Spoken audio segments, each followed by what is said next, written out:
સંદેશ ન્યૂઝમાં આપનું સ્વાગત છે। પંચમહાલ જિલ્લામાં ખાણ ખનીજ વિભાગ અને પુરવઠા વિભાગની જાસૂસી બાદ હવે વન વિભાગના અધિકારીઓની જાસૂસી થયાની ચોંકાવનારી વિગતો સામે આવી છે, જેમાં ઈસમો વોટ્સએપ ગ્રુપ બનાવીને માહિતી આપ-લે કરતા હતા। આ મામલે 11 ઈસમોની અટકાયત બાદ વધુ 6 ઈસમોને ઝડપી પાડવામાં સફળતા મળી છે।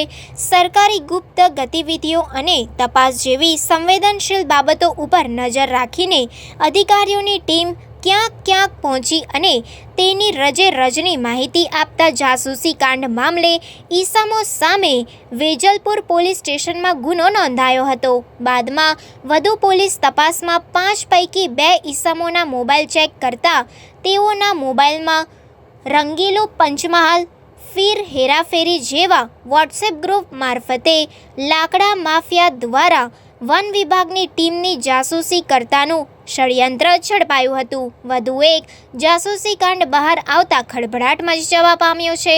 વધુ તપાસ કરતા અન્ય 6 આરોપીઓને ઝડપી પાડવામાં આવ્યા છે। પ્રાર્થના સંદેશ ન્યૂઝની તમામ લેટેસ્ટ અપડેટ્સ માટે ચેનલને હમણાં જ લાઈક, શેર અને સબસ્ક્રાઇબ કરો।